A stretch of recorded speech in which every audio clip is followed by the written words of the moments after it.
this is going to be a series of different videos, and they're all going to tie together, but I want to kind of lay the foundation. So if you've watched one of those other videos that I'll be posting in the future, this is the video that you want to jump back to when it comes to really understanding the basic fundamental process that occurs during trauma. First off, what I want to say is trauma is kind of an interesting word. I mean, if you just look at it like, you know, if you cut yourself, that's trauma, right? Like there's trauma to your body. You know, we're talking about trauma to the mind. You know, somewhere in there, the mind has severed on some level. To me, the word trauma is kind of misunderstood. And so I want to break down like a working therapist definition of trauma. So here's what I'm going to tell you. As you're sitting here, the blood is flowing naturally up to your frontal lobes and back to the back parts of your brain. It's just kind of everywhere in there. And these veins and vessels are full, and the blood flows good in your arms and your lower extremities down into your ankles and feet. And then let's say right now behind me through this door, a gunman comes in and he goes, "Give me all your money." Well, literally in a heartbeat, these veins and vessels constrict, as do your lower extremities. Your abdomen area completely shuts down, like there's no need for digestion when you're in a real life or death situation. So basically that is the fight, flight, or freeze response. So now let's say that I turn around and let's say that I jump out this window back here. Well, that would be a flight response, right? And let's say that I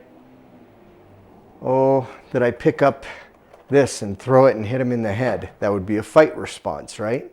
Or if I just sit here and go, freeze response, right?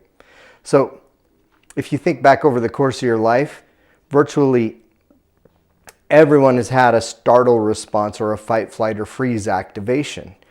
During that time, not only do these veins and vessels constrict in your abdomen and your lower extremities, but your brain constricts.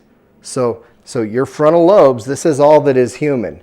This is all that is animal, right? This separates us from the animal kingdom. Well, when we're in a fight or flight situation, we become primitive. So what I want you to understand about that, first and foremost, is that the brain is in a primitive state. Now, just hold on to that for a minute. Now think about over the entire course of your life. There's kind of a videotape in your head from as early as you can remember until now. Whatever your brain was able to store as memory, there is almost a linear memory that goes back. Okay, so just keep that in mind. So trauma is a memory in which the frontal lobes were compressed, right? All the blood was opened up here so that we were ready to fight, flight, or freeze.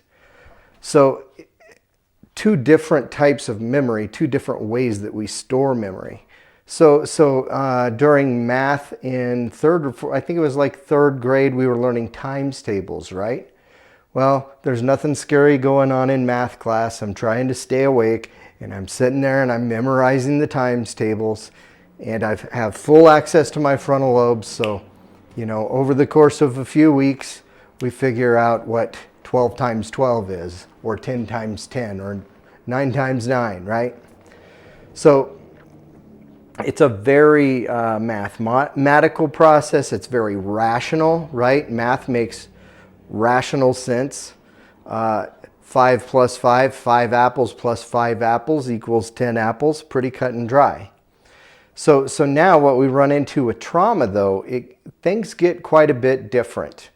I use this example all the time. So let's say that you are listening to Garth Brooks on the radio, and you go through a McDonald's drive-thru, and you get the bag, and you smell the food in the car, and it's snowing like goose flake feather snowflakes coming down all around you, and you pull out to get back onto the main road, and bam, somebody T-bones you. In that moment, what happens is the fight or flight activates. Boom, the second you realize you're about to get hit or you get hit, your brain goes primitive. So the interesting part of this is, and this is what's going to really clear up trauma for everybody who's watching this, the brain is in a primitive state when it records that information. So what do you guys think happens? Here's what I know happens, and that is that the brain takes a snapshot of everything that's happening in that moment. And because it's in this primitive state, Garth Brooks now doesn't sound like a good song to listen to. The smell of fast food makes you sick or panicky.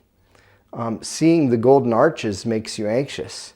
And seeing it snowing outside makes you feel like you're in danger or like you're out of control or you have no control. That is trauma. So just keep all of that in mind. We're going to move on to the next video. And in there, I'm going to start breaking down the next layer of problems that come with trauma. Anyways, I just want to thank you guys for signing into the channel today, checking in with me. I wanted to let you guys know that if you like the content that I'm putting out there, that you can subscribe to this channel and then you get notifications every time I upload a video.